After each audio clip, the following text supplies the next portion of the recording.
ఈ దినమునకు ఏర్పాటు చేయబడినటువంటి వాక్య భాగము కొరింథీయులు రాసినటువంటి మొదటి పత్రిక మొదటి అధ్యాయము 9వ వాక్యాన్ని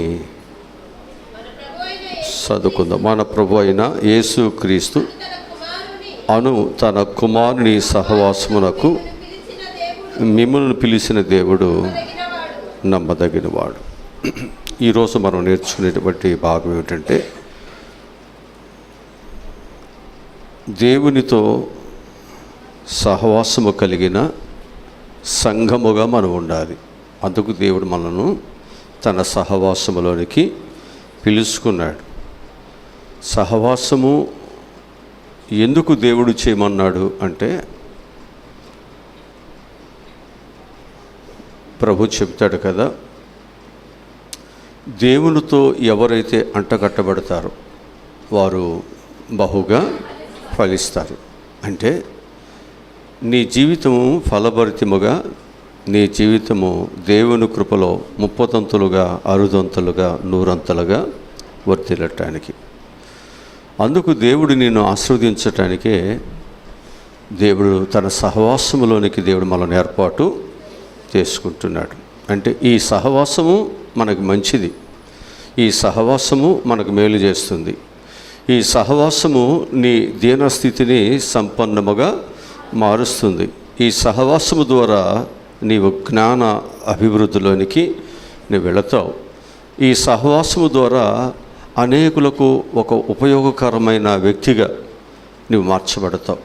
అందుకే సహవాసము చాలా మేలుకరమైనది. కనుక ఆ కొరింథీ సంఘము ఎందుకు అలా ఉంది, అంత గొప్పగా ఉంది అంటే, వారు దేవునితో వారు ఏం చేస్తున్నారు, సహవాసమును కలిగి ఉన్నారు. దేవునితో శ్రేష్టమైన సహవాసము గల సంఘముగా ఉండాలంటే మనం ఏం చేయాలి?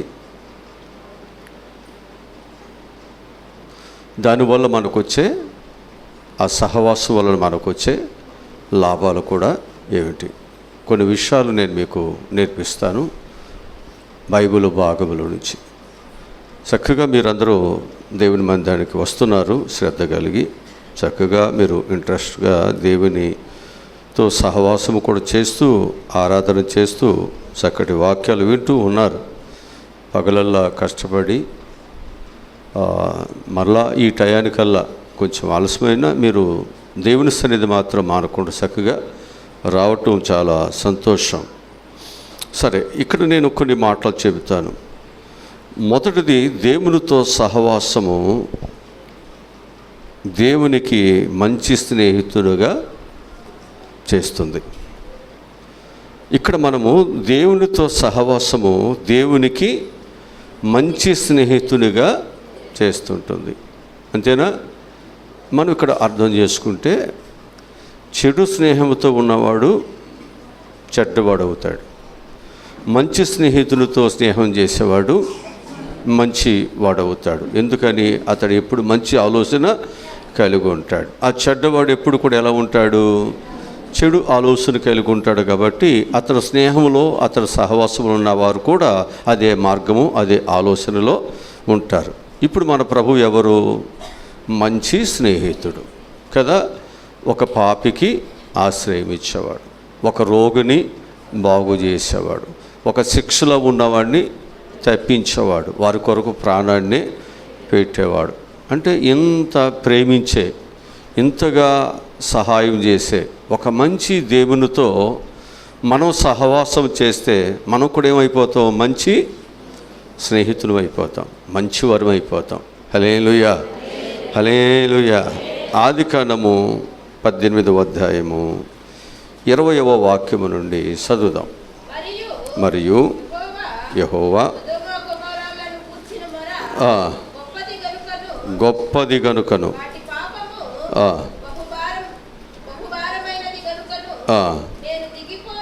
నేను దిగిపోయి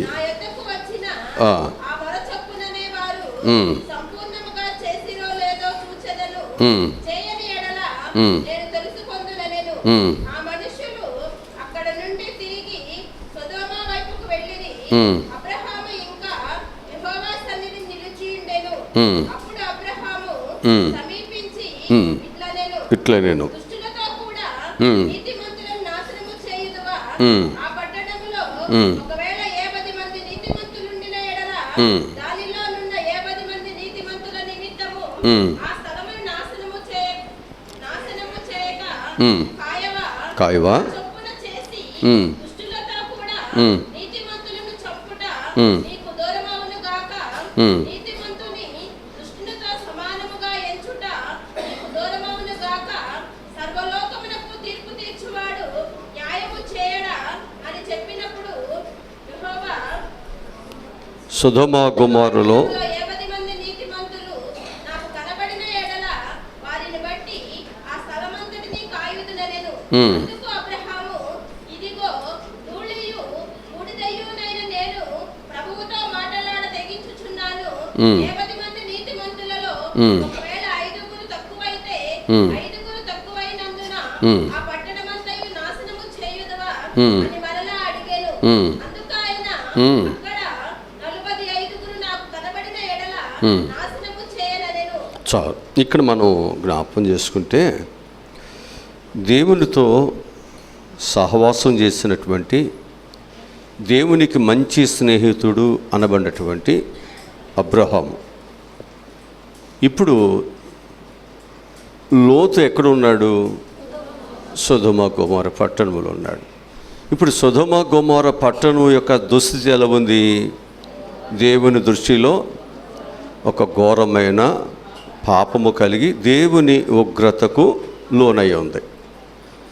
ఇప్పుడు దేవుని యొక్క ఉగ్రతను బట్టి ఆ సొదొమ గొమొర్రా పట్టణాన్ని దేవుడు నాశనం చేస్తే మరి అక్కడ ఉన్నటువంటి నీతిమంతుల సంగతి ఏంటి? అందుకు దేవుని స్నేహితుడైన అబ్రహాము అక్కడ ఉన్నటువంటి నీతిమంతులు నశించిపోవటం ఆయనకి ఇష్టము కాదు కాబట్టి అక్కడ ఉన్నటువంటి నీతిమంతుల యొక్క రక్షణ కొరకు ఏం చేస్తాడు? ప్రార్థన.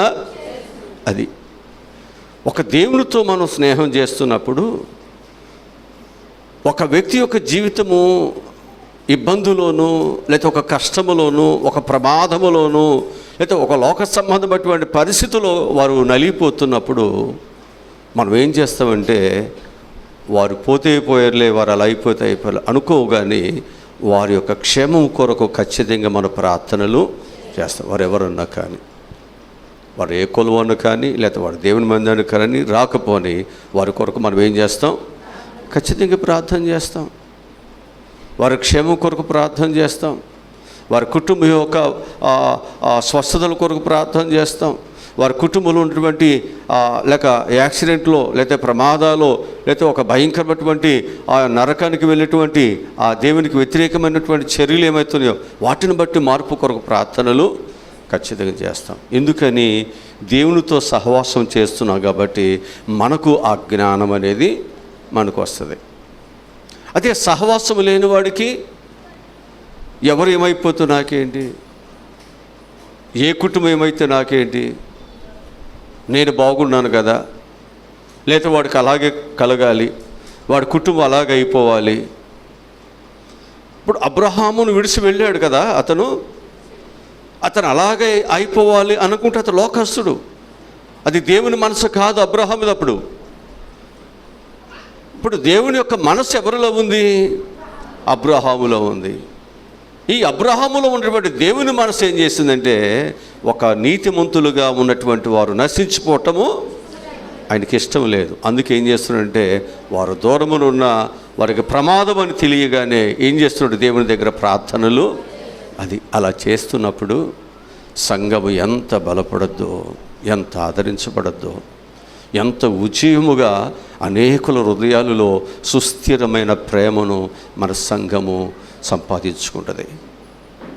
ఎందుకనంటే మనం చేసే పనులు బట్టి, మనం జీవించే జీవితాన్ని బట్టి, మన సాక్ష్యాన్ని బట్టి అనేక హృదయాలలో సుస్థిరమైన స్థానాన్ని మనం సంపాదించుకోవచ్చు. వాక్యాలు చెప్తున్నాయి ఇవన్నీ మనకి. అందుకే ఒకప్పుడు హింసకుడు కావచ్చు, ఒకప్పుడు దోషకుడు కావచ్చు, ఒకప్పుడు హానికరుడు కావచ్చు, ఒకప్పుడు లోకములోనూ పాపములో ఉన్నవాడు కావచ్చు. కానీ దేవుని యొక్క సహవాసములకు వచ్చిన తర్వాత అతడు ఎంతమంది హృదయాలను ఆయన గెలిచాడు, ఎంతమంది యొక్క హృదయాలలో ప్రేమను ఆయన సంపాదించుకున్నాడు. ఆయన వెళ్ళిపోతుంటేనంట ఆయన ముద్దు పెట్టుకుని సాగనంపి ఏడుస్తూ ఉన్నారంట. ఒకప్పుడు అతను వస్తున్నాడంటే ఎందుకు ఆయన కొరకు నేను ప్రార్థించాలి అంటాడు కదా, అననే అంటాడు. అతని కొరకు నేను ఎందుకు ప్రార్థించాలి? అతడు క్రూరుడు కదా, అతనికి ఈ శిక్ష ఉండడం మంచిదే కదా. లేదు లేదు నాయనా, అతను నేను ఏర్పాటు చేసుకున్నాను, అతడు బాగు చేస్తాను, అతడు అన్యజనులకు నేను ఒక సాధనముగా, ఒక పనిముట్టుగా నేను అతనిని వాడుకోబోతున్నాను. జ్ఞాపకం చేసుకోండి, దేవుని యొక్క ముఖ్య ఉద్దేశాలను మనం ఒకసారి ఆలోచన చేస్తే, దేవుని యొక్క ముఖ్య ఆలోచనను మనం ఒకసారి జ్ఞాపకము చేసుకుంటే, దేవుడు మనకు చెప్పే గొప్ప మాట ఏమిటంటే, ఆయన సహవాసములోనికి పిలిచినటువంటి మనం ఏం చేయాలంటే దేవుని స్నేహితులుగా మారిపోవాలి. దేవుని స్నేహితులు అంటే ఆయన ఎలా మంచివాడుగా అనేకులను రక్షించటానికి ఆయన ఏ విధమైనటువంటి ప్రార్థనలు చేశాడో, మనము కూడా ఆయన స్నేహితులుగా, ఆయన బిడ్డలుగా ఎవరు నశించిపోవటం ఇష్టము కాకుండా అంతటా అందరూ మారు మనసు పొందాలనేటువంటి మంచి అభిప్రాయము మనసుతో మనం ఏం చేయాలంటే సంఘములోనికి అనేకులను మనము చేర్చుకోవాలి. అనేకులు రావాలి. అందుకే ఈ సహవాసము నీకు జ్ఞానాన్ని, నీకు తెలివిని, చెడే ఉంటో మంచి ఉంటో ఏ విధముగా మనుషులను దేవుని యొద్దకు నడిపించాలో నీకు నేర్పించేదే ఈ ప్రార్థన సహవాసం. ఈ సహవాసము ద్వారా మనకు మేలు కలుగుతుంది తప్ప, ఈ సహవాసము ద్వారా అనేకులకు మేలు చేస్తావు తప్ప, ఈ సహవాసము ద్వారా అనేక కుటుంబాలలో ఉన్నటువంటి దుఃఖమును, వేదనను తొలగిపోతుందే తప్ప, ఈ సహవాసము ద్వారా ఎవ్వరికి ఇంకొంచెము కూడా ఏసమంతా కూడా నష్టం అనేది రాదండి. దేవుని వలన ఎవ్వరికి నష్టపోలేదు. ఆయన కూడా హింసించబడుతూ, శోధించబడుతూ, ఆయన నష్టపడుతూ, ఆ నష్టములో కూడా ప్రజలకు మేలునే చేశాడు. ఆయన మేలు చేయవాడుగానే ఉన్నాడు. ఎవ్వరికి కీడు చేయలేదండి, ఎవ్వరికి కీడు చేయలేదు. ఇది మొదటి మాటగా నేను విజ్ఞాపకం చేస్తున్నా. రెండవది, దేవునితో సహవాసము మన ముఖములను ప్రకాశమానముగా చేస్తుందంట, వెలుగుగా మారుస్తుంది. ఎవరితో స్నేహము? దేవునితో స్నేహం చేస్తే మన ముఖాలు ఏమవుతాయి అంటే ప్రకాశమానముగా మారిపోతాయి. వాక్యముల నుండి నిర్గమాకాండము 34వ అధ్యాయము 28వ వాక్యముల నుండి చదువు. అతడు 40 రేయింబవళ్ళు యెహోవాతో కూడా అక్కడ ఉండెను. అతడు భోజనము చేయలేదు, నీళ్లు త్రాగలేదు. అంతలో ఆయన ఆ నిబంధన వాక్యములను అనగా 10 ఆజ్ఞలను ఆ పలకల మీద రాసెను. చదవమ్మాక. మోషే శాసనమును కలిగిన ఆ 2 పలకలు మోషే చేతిలో ఉండెను. అతడు ఆ కొండ దిగుచుండగా ఆయన అతనితో మాట్లాడుచున్నప్పుడు తన ముఖ చర్మము ప్రకాశించిన సంగతి మోషేకు తెలిసి ఉండలేదు. అహరోనును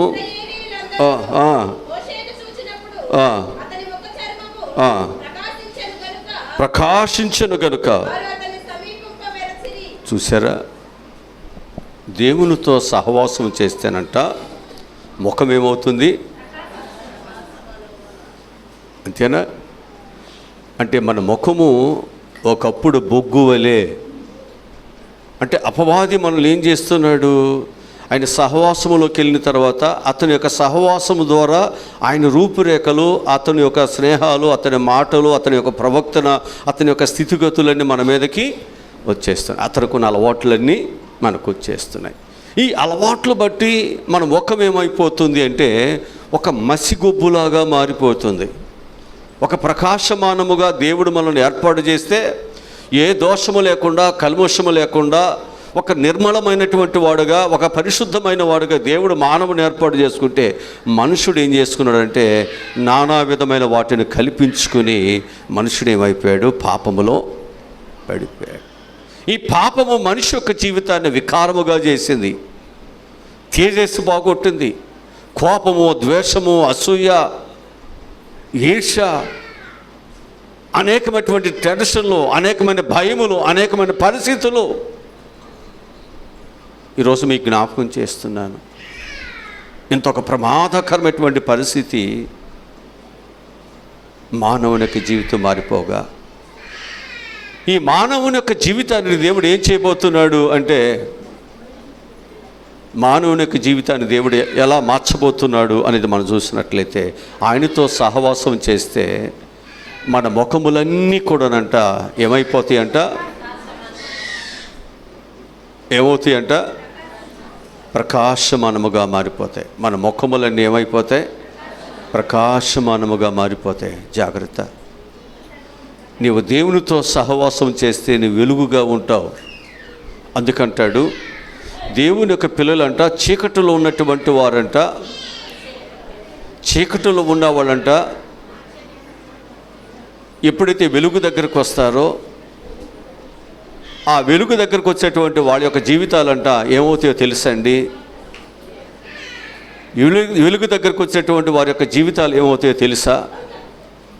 వారి జీవితాల్లో చక్కటి ఆ చీకటి పోయి వారి జీవితాల్లో వెలుగు, ఆనందం అనేది దొరుకుతుందని మీకు జ్ఞాపకం చేస్తున్నాను. అందుకే లోకములోనంట వెలుగు ప్రకాశిస్తుంది, కానీ చీకటిలో ఉన్నవాడు దానిని గ్రహించట్లేదు. గ్రహించగానే అక్కడికి వస్తే వారి చీకటి పోతుంది, వారు వెలుగుగా, ప్రకాశమానముగా మారిపోతారు.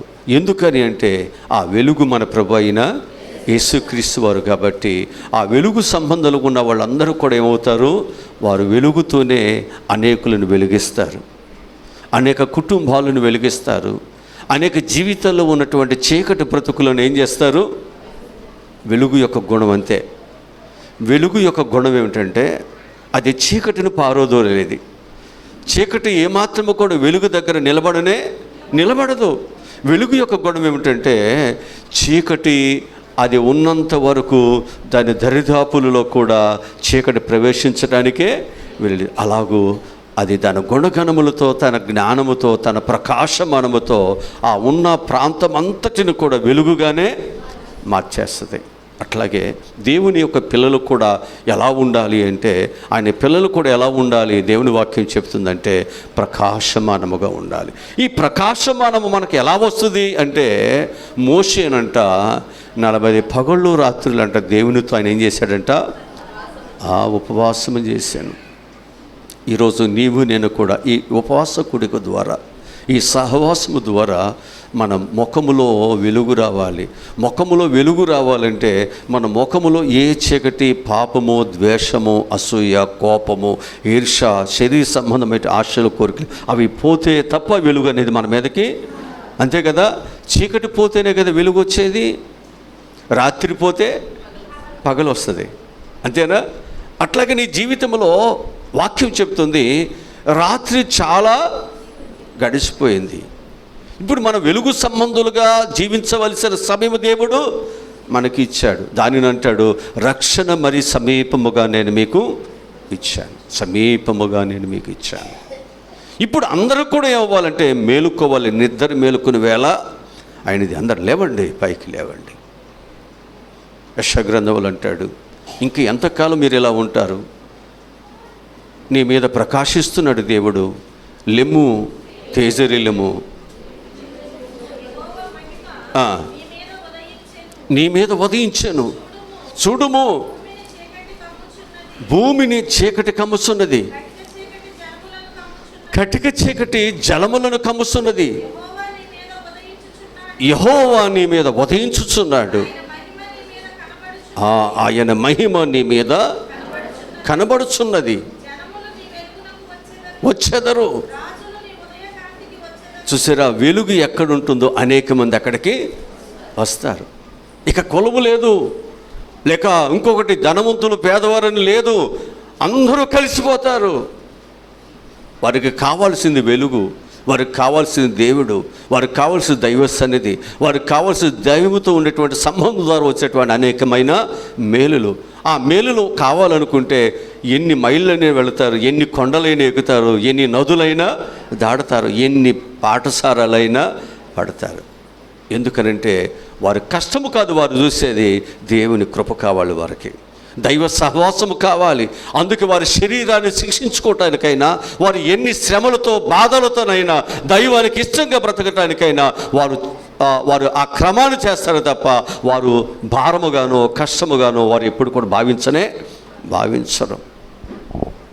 ఇక్కడ దేవుని వాక్యం చెప్తున్న మాట ఏంటంటే, దేవుని సన్నిధిలో ఉండేటువంటి ప్రతి ఒక్కరూ కూడా వారి ముఖములు ఏమవుతాయంట?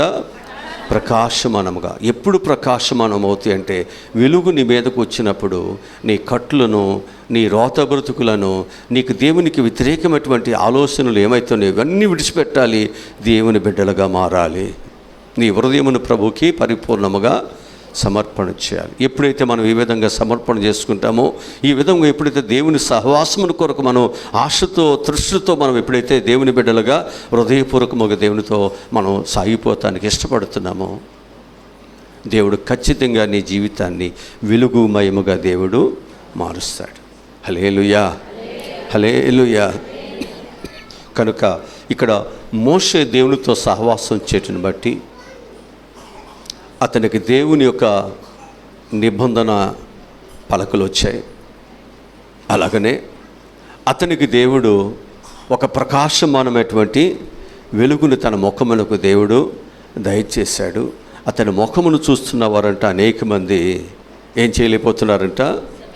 ఆయన్ని సమీపించలేకపోతున్నారు. అంత తేజస్సుగా ఆయన యొక్క ముఖము తేజస్సుగా కాంతివంతముగా ప్రకాశమానము చేస్తుంటే భయపడిపోతున్నారంట. ఈరోజు నీ జీవితము ఈ సహవాసము ద్వారా దేవునికి ఇలాంటి తేజస్సునివ్వాలి. ఈ తేజస్సు అనేటువంటిది మన ముఖాలకి అనేకమైన సోపులు, అనేకమైనటువంటి లిక్విడ్లు, రకరకాలు ఏవో రాస్తున్నాం మనము. వీటి ద్వారా వచ్చే ఆ తేజస్సు వేరు, దేవుని ద్వారా వచ్చే న్యాచురల్ తేజస్సు వేరు.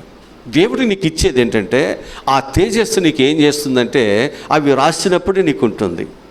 కానీ దేవుడు ఇచ్చేటి తేజస్సు అంటే ఆయన ఎప్పుడూ నేను వెలుగుగానే ఆయన ఉంచుతాడు. హల్లెలూయా. నేను వెలుగుగా, జనములకు వెలుగుగా దేవుని నియమించాడు. నీవు ప్రకాశమానముగా ఉండాలి. అందుకు దేవుడు నేను ఒక వెలుగుగా దేవుడు నేను ఏర్పాటు చేసుకున్నాడు. గనక నువ్వు వెలిగించబడాలి, అనేకులను వెలిగించాలి. ఇది ఈ సహవాసము ద్వారా దేవుడు నీకు ఇచ్చే గొప్ప భాగ్యము. ఇక మూడవదిగా మనం చూసినట్లయితే, దేవునితో సహవాసము మనకు సమాధానమును కలుగజేస్తుంది. ఎవరితో సహవాసము? దేవునితో. నిజంగా మనం దేవునితో సహవాసమును కలిగిన వారమైతే ఈ సహవాసం ద్వారా మనకేం కలుగుతుంది? ఖచ్చితంగా మనకు సమాధానం అనేది దొరుకుతుంది. యోబు గ్రంథములో 22వ అధ్యాయము 21వ వాక్యాన్ని, ఆయనతో సహవాసము చేసిన ఎడల నీకు సమాధానమును కలుగును, అలాగునే నీకు మేలు కలుగును. చాలు. ఇక్కడ మనం ఏంటంటే, మనము ఆయనతో కానీ సహవాసము చేసిన ఎడల మనకేం కలుగుతుంది? సమాధానము కలుగుతుంది. అలాగున నీకు అది. ఈరోజు ఈ సహవాసము ద్వారా నీకేం కలగాలి? సమాధానం. సమాధానం ఎలా కలుగుతుంది? నీ అతిక్రమములు, నీ పాపములు దేవుని ఎదుట కప్పుకొనక ఒప్పుకొని విడిచిపెడితే కదా సమాధానం దొరికేది. సమాధానపరచబడువారు ధన్యులు, వారు దేవుని చూడాలి కదా ఈ సహవాసము ద్వారా. ఈ సహవాసము ద్వారా దేవుని చూడాలంటే, దేవునితో ఇప్పుడు మనం ఏం చేయాలి? మాట్లాడుతున్నప్పుడు మన పాప దోషములను ఏం చేయాలి? ఒక్కొక్కటి ఒప్పుకొని విడిచిపెట్టాలి. ఒప్పుకొని ఏం చేయాలి? విడిచిపెట్టాలి. ఈ ఒప్పుకొని విడిచిపెట్టడం ద్వారా మనకేమవుతుంది? సమాధానము, మన హృదయంలో ఉన్న భారము, మన హృదయంలో ఉన్న కలవరం, మన హృదయంలో ఉన్న భయము ఏదైతే ఉందో అన్నీ పోతాయి. ఎందుకంటే ప్రార్థన చేశాను, నా దేవునికి నా బాధలు ఉన్న సంగతులన్నీ నా దేవునికి చెప్పుకున్నాను, నా ప్రభువే నాకు సహాయమును చేస్తాడు. ఒక ధైర్యం మనకు కలుగుద్ది.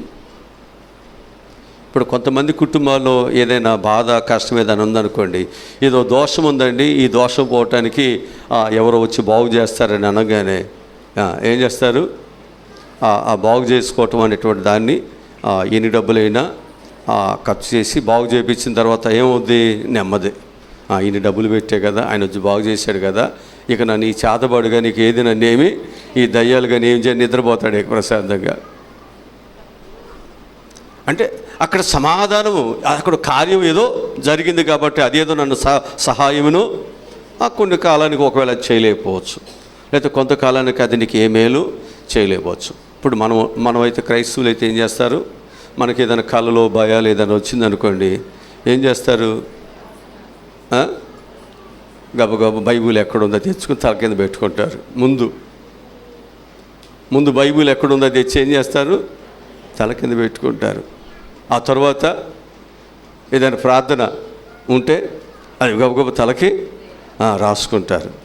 ఇక నీకు ఏదన్నా అయ్యా రాత్రిపూట దయ్యాలు కానీ ఏదైనా వస్తే ఏసురక్తమే జయం అను, ఆ దయ్యాలు ఏమైపోతాయి? పారిపోతాయి.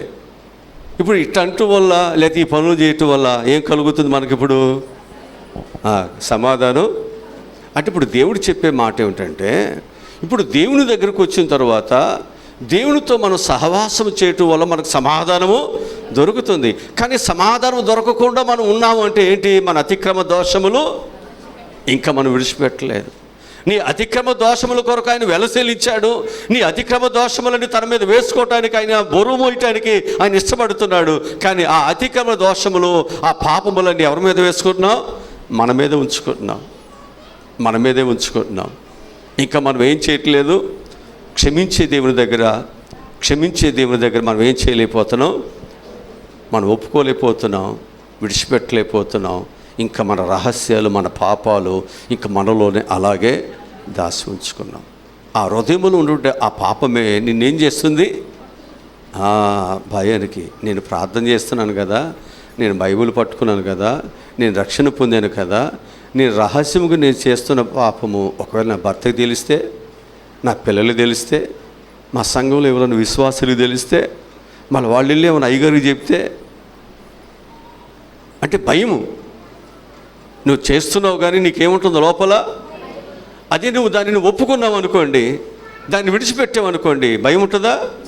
అదే సహవాసములో నీకు సమాధానం ఎప్పుడు దొరుకుతుందంటే, నీకు భయమునకు కారణమైనటువంటి ఏ పాపం అవుతుందో దానిని విడిచిపెట్టినప్పుడు. ఈ సహవాసము అలాంటి నీకు సమాధానం కలుగజేసే, మేలును కలుగజేసే సహవాసం. హల్లెలూయా. అందుకే ఈ సహవాసము ద్వారా మనం ఏం పొందుకుంటున్నాం అన్నమాట? దేవునిలో మనం సమాధానాన్ని పొందుకుంటున్నాం. నాలుగోదిగా మనం చూసినట్లయితే దేవునితో సహవాసం వలన మనకేం కలుగుతుందంటే, స్వతంత్రులుగా మనం ఉండిపోతాం. స్వతంత్రులుగా దేవుడు చేస్తాడు. ఎవరితో సహవాసం వలన? దేవునితో సహవాసం వలన మనకేమొస్తుంది? స్వతంత్రత వస్తుంటుంది. కొరింథీయులకు రాసిన మొదటి పత్రిక 7వ అధ్యాయము 24వ వచనం చదువుదాం. కొరింథీయులకు రాసిన మొదటి పత్రిక 7వ అధ్యాయము 24వ వచనం చదవమ్మా. సహోదరులారా, ప్రతి మనుష్యుడును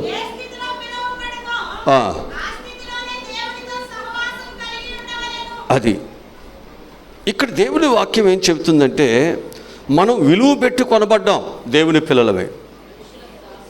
ఒకప్పుడు మన యొక్క జీవితాలలో విలువ లేని వారు ఉన్నాం. ఒకప్పుడు పాపమునకు, శాపానికి, లోకానికి, శరీర ఆశలకు, కోరికలకు మనము దాసులమై ఉన్నాం.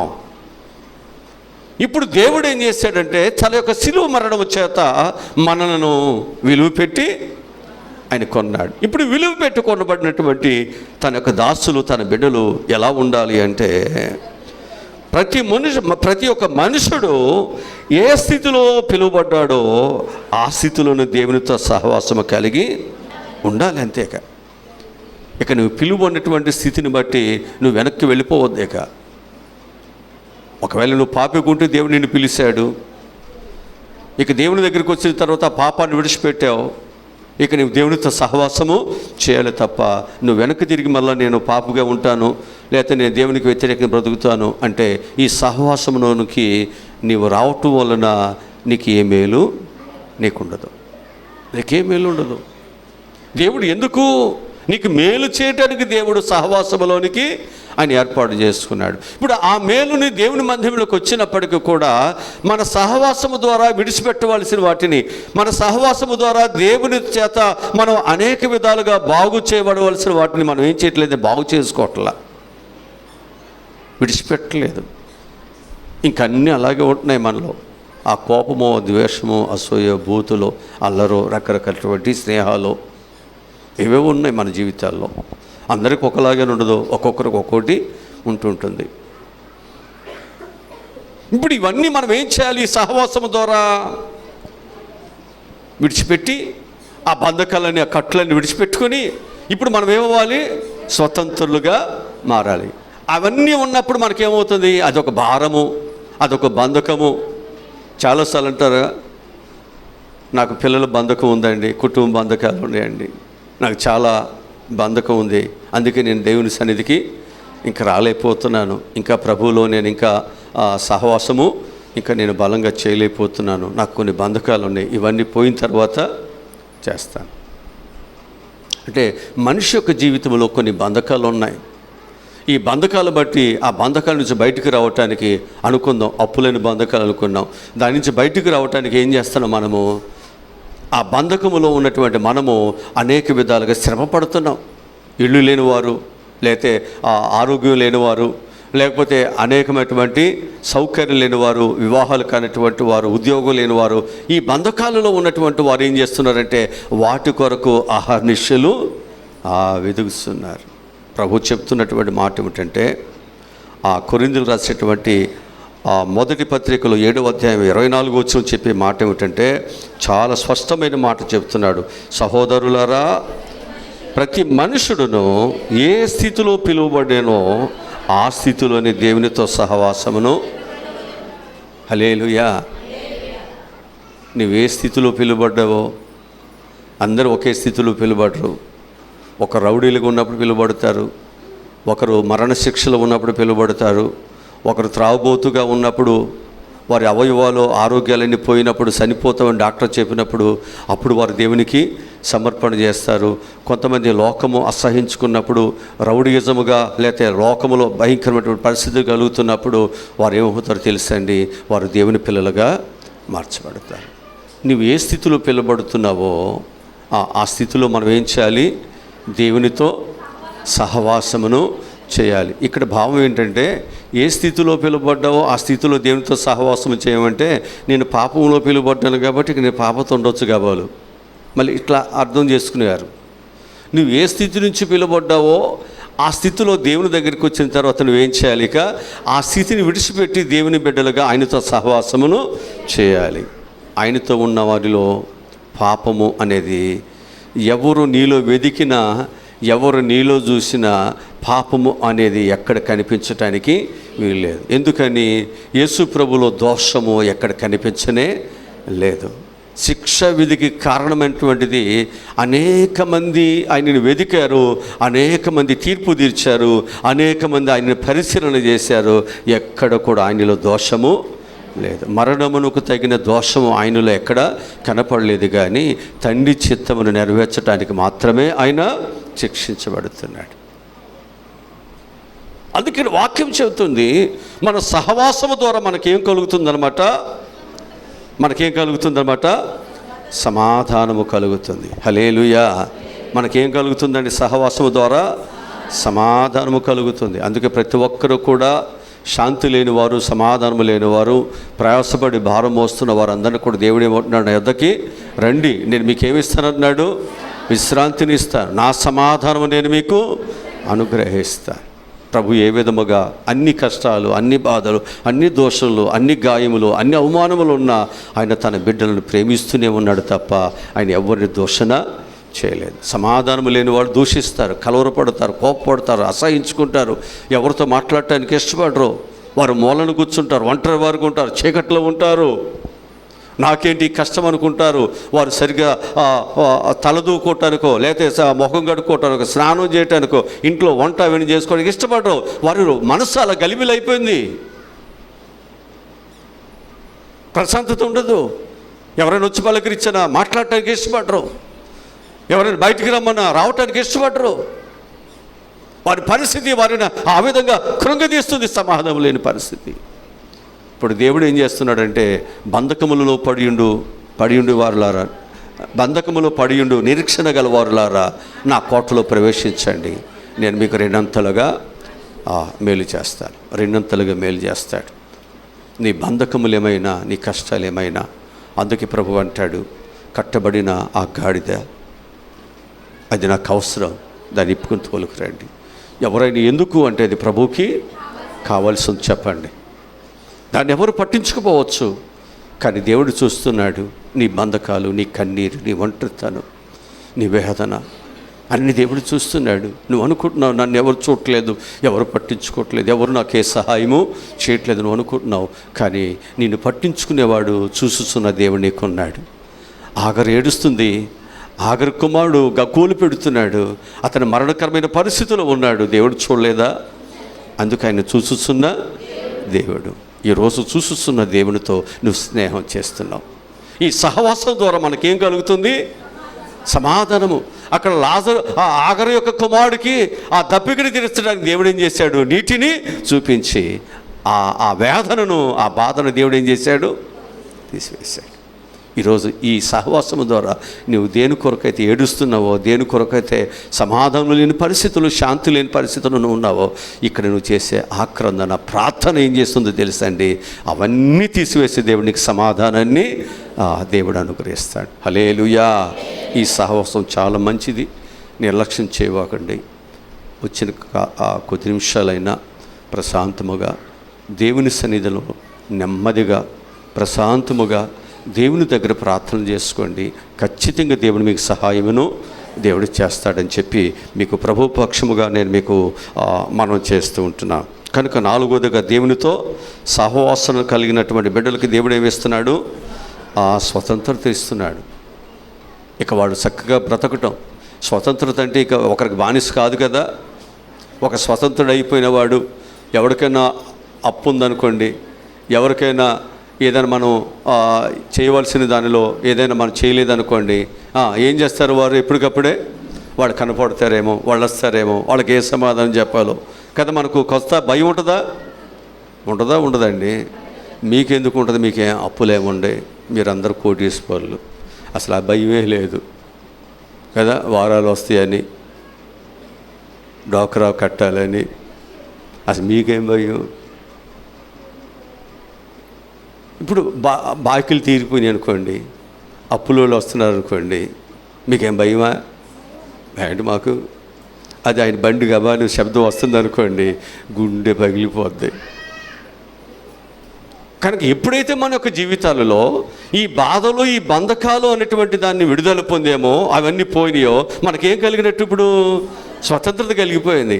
అందుకు ఇప్పుడు దేవుడు ఏం చేశాడంటే, ఈ బానిసలుగా బంధకాల్లో ఉన్నటువంటి వారందరినీ దేవుని దగ్గరికి వచ్చిన వారందరికంట ఆయనను శరీరమును, రక్తమును, ప్రాణమును అన్నిటినీ పెట్టి వెలగపెట్టి మనల్ని ఏం చేశాడు? స్వతంత్రులుగా ఆ పాప బంధకములన్నిటికీ ఆయన వెలగట్టేశాడు.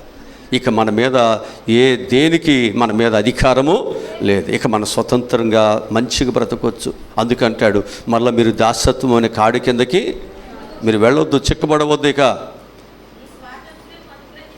ఈ స్వాతంత్రం అనుగ్రహించి గలతీలు రాసిన పత్రికలు ఉంటాయండి అవన్నీను. కాబట్టి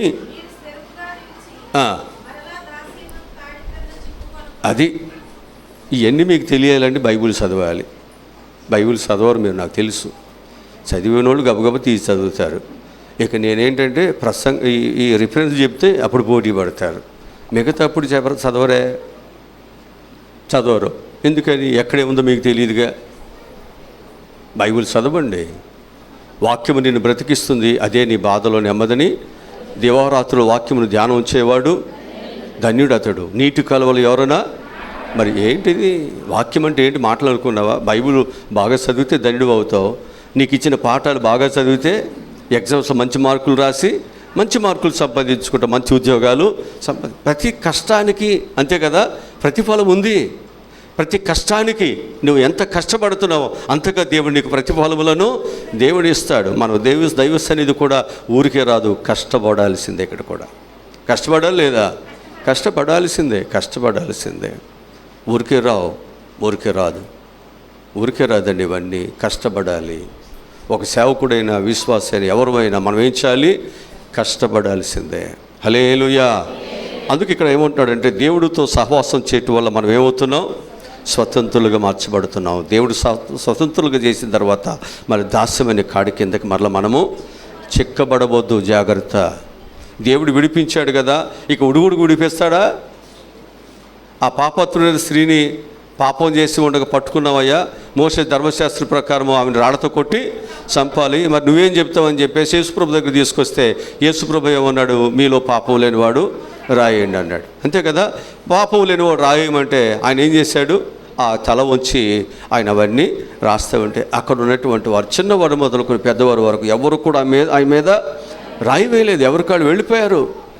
వెళ్ళిపోతే యేసుప్రభు తల ఎత్తి చూశాడు, ఎవ్వరు లేరు, ఆ ఒక్కతే ఉంది. అమ్మా, ఎవరు నిన్ను శిక్షించలేదా? నేను కూడా నిన్ను శిక్షించను, ఇక నువ్వు పాపము చేయొద్దేకంతే. ఇక ఉడుగుడుకు నీ పని అనేక, ఇక ఉడుగుడుకు నువ్వు పాపాలు చేసుకుంటూ వెళితే ఏమంటున్నాడు? నీతి సూత్రాల్లో మనకు చెప్పేది ఏంటంటే అడుసు తొక్క నేల. ఇక ఉడుగుడుగు అదే పని అయితే ఎట్ట? ఇక ఉడుగుడుగు ముక్కులు సీవుడంతా అక్కడ పడేస్తే ఎట్ట? ఇక్కడ నీకు తుడిచేవాడు ఎవడు? ఉడుగుడుగుడు ఇక్కడ శివుడంతా పడేసి వెళ్తే కాదండి. మనం పాపము చేయనేలా మళ్ళా ఉడుగుడుకు దాన్ని బట్టి ఏమవుతుంది? దేవుని యొక్క నామము అవమానపరచబడుతుంది. దేవుని యొక్క గాయములు ఏమవుతున్నాయి? మనం చేసే వాటిని బట్టి మళ్ళీ ఆయన గాయాలని. జాగ్రత్త. సునాయాసంగా మనం ఏం చేస్తామంటే చేయటం, ఆయన క్షమిస్తాడు కదా అని మళ్ళీ ఒప్పుకోవటం. ఇదే మన జీవితాలు రొటీన్ అయిపోతుంది. దీనివల్ల ఏమంటారు, రోలర్తో వెళ్ళేటువంటి డ్రైవర్ కానీ 1 కిలోమీటర్ ముందుకెళ్ళా 1 కిలోమీటర్ వెనక్కి రాలా, 1 కిలోమీటర్ ముందుకెళ్ళా 1 కిలోమీటర్ వెనక్కి రాలా. మరి తెల్లారులు చూడగానే అంట ఆడక్కడే ఉన్నాడంట. ఎక్కడేసిన గొంగలి. సంఘం అలాగే ఉంటే ఎలా బాగుపడుతుంది? ఎలా సంఘములోనికి జనాలు అనేక మంది ఎలా వస్తారు? అనేకమైన కుటుంబాలలో వారి చీకటి బ్రతుకులు ఎప్పుడు పోతాయి? నువ్వు ఎప్పుడు వారిని వెలుగుగా నింపుతావు? నీ ప్రకాశమానం ఎప్పుడు తీసుకువెళ్తావు? మన జీవితాలు ప్రకాశమానంగా మారాలి, అనేకులకు ఉపయోగకరంగా ఉండాలి, అనేకులకు దేదీపమానుగా చిక్కులో సమస్యలు పడకుండా వెలుగుంటేనే కదా సమస్యలు పడకుండా ఉండేది, వారి సరైన మార్గం నడిపించేది. మనం మారాలి. మరటానికి వచ్చిన మనము దేవుని బిడ్డలుగా ఆయన సహవాసంలోనికి ఆయన అందుకే పిలుచుకున్నాడు. పిలువబడినటువంటి మనందరము కూడా ఎలా ఉండాలన్నమాట? మన స్వతంత్రులుగా బ్రతకాలి. హల్లెలూయా. సహోదరులారా, అయితే ఒక మాట, అది స్వతంత్రత ఇచ్చాడు కదా అని చెప్పేసి ఇష్టానుసారంగా శరీరంగా బ్రతకొద్దు. ప్రేమ కలిగిన వారై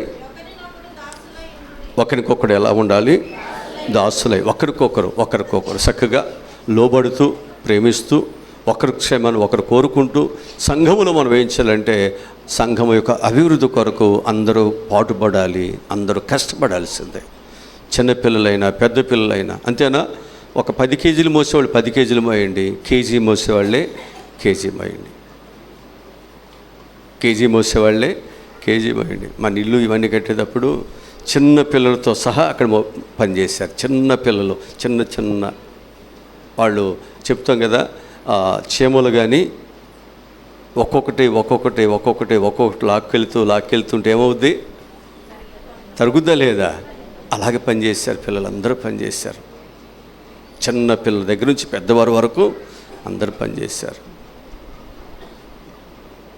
ఆ పని చేయబట్టే ఆ పని ఈ స్థలములో ఇంకా కనిపిస్తూ ఉంటుంది. అట్లాగే మనం కూడా ఏం చేయాలంట, దేవునితో మనం ఏం చేయాలండి, సహవాసం చేస్తున్నప్పుడు మనం ఎలా ఉండాలంట, అందరూ ఒకరికొకరు ఏమై ఉండాలంట, ఆ ప్రేమ కలిగిన వారై ఒకరికొకరు ఎలా ఉండాలంట, అది ఒకరికొకరు దాసులై ఉండాలి.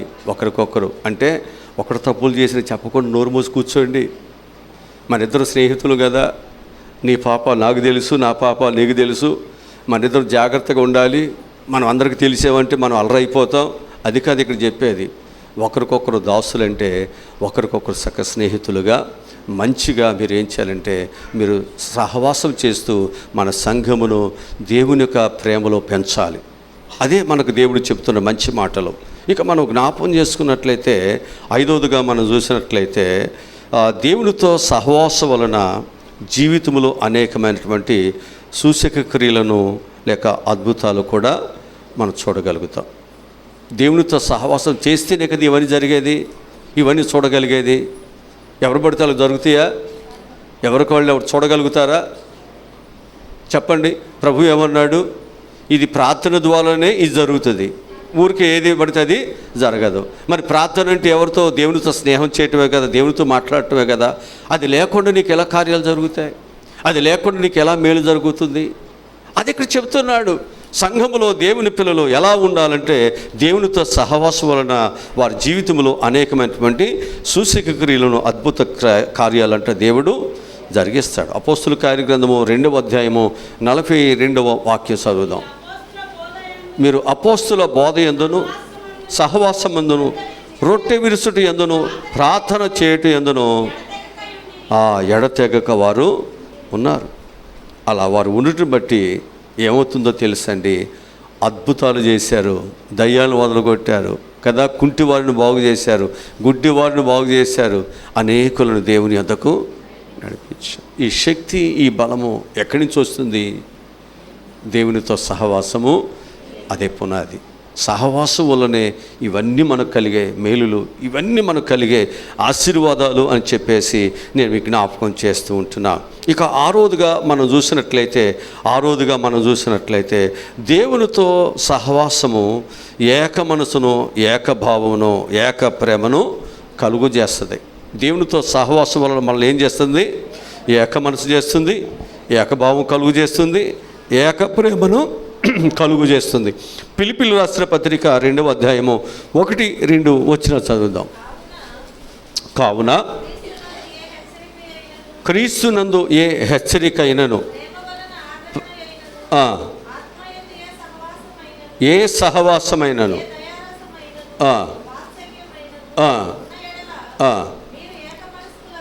మీరు ఏక మనసులగునట్లుగా ఏక ప్రేమ కలిగి ఏకభావము గలవారుగా ఉండి ఒక్కదాని అందే మనసు ఉంచుసు నా సంతోషమును పరిపూర్ణము. అది ఒక్కదాని అందే మనం ఉండాలి. ఇక్కడికి వచ్చిన తర్వాత నీ మనసు దేవుని మీద లేకుండా అటు ఇటు పోయింది అనుకోండి, ఏం చేస్తా? ఏమైనా ఉపయోగం ఉంటుందా? కదా, మనిషి మాత్రం ఇక్కడ ఉంటాం, మనసు అటు ఇటు. దేవుని వాక్యం ఏం చెబుతుంది మనకి? కావున యేసుక్రీస్తునందు ఏ హెచ్చరికైనను, ప్రేమ వలన ఆదరణైనను, ఆత్మయందు ఏ సహవాసమైనను, ఏ దయారసమైనను, వాత్సల్యమైనను ఉన్న ఎడల మీలో హెచ్చరికలు కానీ, ఒకవేళ మన యొక్క జీవితాలలో ఆదరణ కానీ, ప్రేమ కానీ, ఆత్మయందు ఏ సహవాసమైనను, ఏ దయారసమైనను, వాత్సల్యమైనను ఉన్న ఎడల మీరందరూ కూడా ఎలా ఉండాలి? ఇక్కడ 2 మనసులు ఉండకూడదు, 2 తలంపులు ఉండకూడదు, 2 ఆలోచనలు ఉండకూడదు.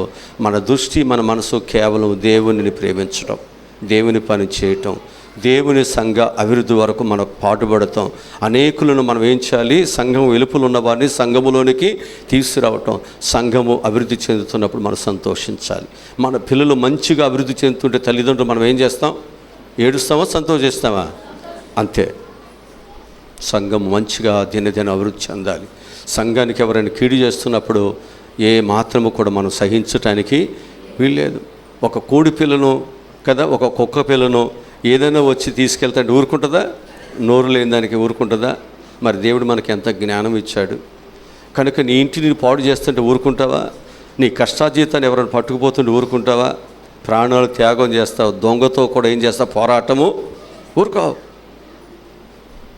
కానీ ఇక్కడ దేవుడు కూడా చెప్పే మాట ఏమిటంటే మనందరము కూడా ఎలా ఉండాలి అన్నాడంటే మీరు ఏక మనసులుగా ఉండాలి, ఏక ప్రేమ కలిగి ఉండాలి, ఏకభావం కలిగిన వారు ఉండాలి, ఒక్కదాని అందే మనసు చూసు నా సంతోషమును పరిపూర్ణము ఏం చేయాలంటే సంపూర్ణము అంతే చేయాలి. ఈ సహవాసము ద్వారా మనందరము కూడా ఏం చేయాలన్నమాట? ఏక మనసును, ఏకభావను, ఏక ప్రేమను మనం కలిగి సంపాదించుకుని దేవుని మనం ఏం చేయాలన్నమాట? సంతోషపెట్టాలి. అదే మనం చేయాల్సింది. దేవుని మనం ఏం చేయాలి? మన కొరకు ఎన్నో కష్టపడిన తల్లిదండ్రులు, మనం చూసే ప్రేమను బట్టి, మనం చూసే దాన్ని బట్టి తల్లిదండ్రులు ఎలా ఉంటారు? సంతోషంగా ఉంటారు. అదే మనం చూడలేదనుకోండి, ఆ తల్లిదండ్రులు ఏం చేస్తారు? వీడిని ఎలా చూశాను, అలా చూశాను, అలా ఎత్తుకున్నాను, వాడికి ఇన్ని డబ్బులు ఖర్చు చేశాను, ఇవాళ చూశారు, నన్ను చూడట్లేదు. దేవుడు మన కొరకు ఎంతో త్యాగం చేశాడు కదా. ఇప్పుడు ఆ త్యాగం చేసినటువంటి దేవుని సహవాసంలోకి వచ్చిన మనము ఆయన బిడ్డలుగా ఏకభావం కలిగి, ఏక మనసు కలిగి, ఏక మనసుతో మనం ఒకవేళ దేవుని యొక్క పరిచర్యను మన నమ్మకముగా మనం చేస్తున్నప్పుడు, నమ్మకముగా ఉన్నప్పుడు ఆయనకి సంతోషం కలుగుతుందా, దుఃఖం కలుగుతుందా? అదే హింసకుడు, దోషకుడు సంతోషాన్ని ఇచ్చాడు, పనిచేశాడు. పౌలు ఒక పాపాత్ముడ స్త్రీ ఏం చేసింది? దేవునికి సంతోషాన్ని ఇచ్చింది, మనసు మారింది. అంతే కదా. రాహాబు వేశ్య ఏం చేసింది? మనసు మారి దేవునికి సంతోషం ఇచ్చే మార్గంలో వెళ్ళింది. ఈరోజు నీవు నేను కూడా మారుతున్నాం, కానీ దేవునికి సంతోషాన్ని ఇచ్చేవారుగా మన మనసు ఉండలేదు. అందుకంటాడు మనసు మారి రూపాంతరము చెందుటే దేవుని చిత్తము. మనస్సు మారి రూపాంతరం చెందాలి. రోమీలకు రాసిన పత్రిక 12వ అధ్యాయం చెప్తున్న మాట, మనస్సు మారాలి, రూపాంతరము ఇది దేవుని చిత్తం. ఈరోజు దేవుని చిత్తాన్ని మనం కొనసాగించుదాం, దేవుని బిడ్డలుగా ముందుకు వెళదాం. దేవుడు నీ పట్ల అనేకమైన అద్భుతమైన, ఆశ్చర్యమైన, ఘనమైన కార్యములు దేవుడు తప్పకుండా, అందుకే ఆయన సహవాసములోకి నీ పిలుచుకున్నాడు. ఆయన సహవాసములు ఉన్న వాళ్ళంట బహుగా ఫలించాలి, అనేకులకు అప్పిచ్చువారుగా ఉండాలి, నీవు తలగా ఉండాలి, నువ్వు పైవాడుగా ఉండాలి, నీ చెయ్యి అందరికంటే పైన ఉండాలి. ఎక్కడుండాలి? పైన ఉండాలి. నేను నిన్ను తలగా చేయట్లేదు, నేను తోకగా చేయట్లేదు, నేను నిన్ను తలగానే చేస్తున్నాను. నువ్వు కిందవాడు కాదు, నువ్వెవరివి? పైవాడివే. హల్లెలూయా. అంతగా దేవుడు నిన్ను చూడాలని ఆశపడుతున్నాడు. మనము కూడా ఆయన సహవాసములో, ఆయన చెప్పిన విధానములో ఆయన సంతోషపెట్టేవారుగా ఏక మనసుతో మనందరం కలిసి దేవుని పనిని మనం చేయాలి. ఈ సహవాసము ద్వారా ఏమవుతుంది? ఏక మనసు వస్తుంది, ఏక అభిప్రాయాలు వస్తున్నాయి. దేవుని పరిచర్య కొరకు మనం ఏదైనా చేయటానికి బలము, శక్తి మనకు దొరుకుతుంది. ఇవన్నీ మీరు వాక్యాలు నేర్చుకుంటే విశ్వాసకి ఎంత బలముగా ఉంటావు, ఎంత శక్తిగా ఉంటావు, ఎంతగా సంఘము కొరకు పోరాటము చేస్తావు, దేవుని కొరకు ఎలా బ్రతుకుతావు, ఇవన్నీ నేర్చుకోవాలి, బైబిల్ చదవాలి మనం. ఇక 7వదిగా చివరిగా మనం చూసినట్లయితే దేవునితో సహవాసము ఏమవుతుందో తెలుసండి? సంతోషం ఇస్తుంది. దేవునితో సహవాసం చేయడం ద్వారా మనకి ఏమొస్తుంది? సంతోషం దొరుకుతుంది. వాక్యముల నుండి 1 యోహాను పత్రిక 1వ అధ్యాయము 3-4 వచ్చిన చదువుదాం.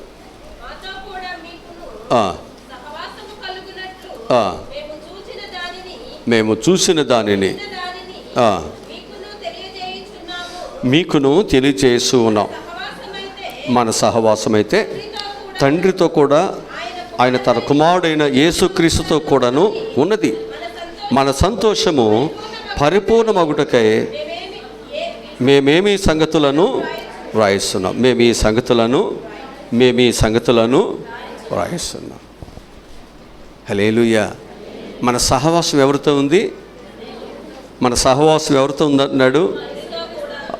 మన సహవాసము దేనితో ఉందంటే తండ్రితో కూడా ఆయన కుమారుడైన యేసుక్రీస్తుతో కూడాను ఉన్నది. తండ్రితో కూడాను తన కుమారుడైన యేసుక్రీస్తుతో కూడా ఉంది. కాబట్టి ఈ సహవాసము ద్వారా మనం ఏమవుతున్నాం అన్నమాట? ఇప్పుడు ఆ సంతోషము పరిపూర్ణమగుటకై మేము ఈ సంగతులను రాయిస్తున్నాం. వ్రాసిన సంగతులు తెలుసుకుంటే, ఆయన సహవాసం వలన మనకు వచ్చే మేలు ఏంటో మనం తెలుసుకుంటే, ఆయన ఎలాంటి కార్యములు చేస్తాడో మనకు తెలుసుకుంటే సంతోషమో కాదా? సంతోషమే. తెలుసుకుంటే ఇప్పుడు ఒక వ్యక్తి ప్రాణాపాయం పరిస్థితిలో ఉన్నాడు, పలానా హాస్పిటల్లో ట్రీట్మెంట్ జరుగుతుంది, దీనికి విడుదల ఉంది అని చెప్పారనుకోండి, సంతోషమా కాదా? ఇప్పుడు ఎయిడ్స్ వ్యాధి వచ్చింది, ఎయిడ్స్ వ్యాధి మందు దొరికింది అని ఎవరైనా చెప్పారనుకోండి, సంతోషమా కాదా? చెప్పరేంటండి? అప్పుడు దాకా ఏమనిపిస్తుంది? వాళ్ళకి భయమే కదా. ఎప్పుడు చనిపోతాం? అది ఎప్పుడైతే దానికి ఒక స్వస్థత దొరుకుతుందో సంతోషం.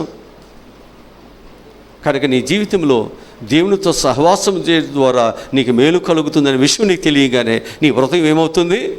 ఎగురుగంతులు వేస్తుంది. అందుకే ఈ సహవాసం ద్వారా ప్రతి ఒక్కరికి చాలా మేలు కలుగుతుంది. కాబట్టి దుఃఖపడవద్దు. ఈ దుఃఖము, ఈ వేదన కొద్ది కాలం ఉంటుంది. ఆ తర్వాత దేవుడు ఏం చేస్తున్నాడు? ప్రతి కన్నీటి బాష్ప బిందువులను దేవుడు తుడిచివేస్తున్నాడు. ఇక చింత లేదు, వేదన లేదు, ఆకలి లేదు, దప్పికలు లేవు, దొంగలు లేవు, ఇక ఏ బాధ నీకు లేదు. దేవుడు నీకేమి కావాలన్నీ దేవుడి సహాయమును ఆయనే చేస్తాడు. అన్నీ ఆయన చూసుకుంటాడు. దేవుడి మాటలు మన ఇంటిలో దేవుడు దీవించునుగాక. తల్లు వచ్చండి, చిన్న ప్రార్థన చేస్తాను. మా ప్రభువా రక్షకుడా, ఈరోజు చెప్పబడినటువంటి ఈ శ్రేష్ఠ మాటలు పిల్లలకు జ్ఞానం ఇవ్వాలి, వారు ఎలా నడుచుకోవాలో అనేటువంటి ఆలోచన పరులుగా ఉండాలి. నేను దేవునిని సంతోషపెట్టేవారుగా ఉండాలి. ఈరోజు నేను సంతోషముగా ఆనందముగా నేను ఉన్నాను అంటే దీనికి కారణం నా దేవుడే. నేను కూడా ఆయనకి సంతోషాన్ని ఆనందాన్ని ఇచ్చేవాడుగా నా బ్రతుకు ఉండాలి, నా సాక్షి ఉండాలి, నా ప్రార్థన ఉండాలి, నా సహవాసం ఉండాలి. ఆ విధముగా ప్రభువా సంఘమునకు నాయన కీడు చేయకుండా, సంఘమును ప్రేమించేవాడుగా, సంఘం యొక్క అభివృద్ధిలో నాయన నా కష్టము, నా శ్రమ అయా మరి ఇక్కడ ఖచ్చితంగా ఉండాల్సిందే అనేటువంటి ప్రేమ కలిగిన వారుగా అయా అనేక మంది ప్రభువా ఈ సహవాసం ద్వారా నేర్చుకోవటానికి, ఈ వాక్యాల ద్వారా నేర్చుకోవటానికి, ఈ ప్రార్థన ద్వారా నేర్చుకోవటానికి వారు మేలైన జ్ఞానము కలిగిన వారుగా వారు అభివృద్ధిలోకి వెళుతున్నప్పుడు అజ్ఞానులు ఎవరైతే ఉన్నారో, తెలివి తక్కువ వారు ఎవరైతే ఉన్నారో, ఈ జ్ఞానముతో నింపబడినటువంటి వారు వారికి వెళ్ళి చెప్పొచ్చు, వారికి వెళ్ళి చక్కగా బోధించవచ్చు, వారిని అనేకులను దేవుని వద్దకు నడిపించవచ్చు. కనుక ఈ సహవాసం ద్వారా ఈ మేలు దీవులని నా పిల్లలకు దయచేసి వారందరూ చక్కగా దీవించమని, ఈ సహవాసంలో చేరిన ప్రతి ఒక్క జీవితంలో వారికి ఉన్న ఏ వేదనైనా, ఏ బాధ అయినా ప్రభువుకు అసాధ్యమైనది లేదు. ఆయన సమస్తమును సాధ్యపరుస్తాడు. కనుక ఎవరు చింతపడక, ఎవరు బాధపడకుండా ప్రతి ప్రార్థన విజ్ఞాపనలతో, విన్నపములతో దేవునికి తెలియజేయాలి. అలాగనైనా ప్రార్థన చేయటం ద్వారా, పోరాటం ద్వారా విజయం తప్పకుండా, ఈ ప్రార్థన అటువంటి ఈ యొక్క పోరాటము ద్వారానైనా, ఈ సహవాసము, ఈ పోరాటము ద్వారా తప్పక విజయాలు, వారి సమస్యలన్నిటి మీద విజయాలు, వారి కన్నిటి మీద విజయాలు, వారి పేదరికాల మీద విజయాలు, వారి వ్యాధుల మీద విజయాలు, వారి సమస్యల మీద విజయాలు వారందరికీ కలుగునట్లు సహాయములను దయచేయమని యేసు నామములో ఈ మనవులు ఈ ప్రార్థనలు అడిగి పొందుకొని ఉన్నాము తండ్రి. ఆమేన్. మన తండ్రిని దేవుని ప్రేమ, కుమారుడు యేసుక్రీస్తు వారి యొక్క దైవకృప, పరిశుద్ధాత్మని నిత్య ఆదరణ, కాపుదల, భద్రత సదాకాలము తోడే ఉండునుగాక. ఆమేన్.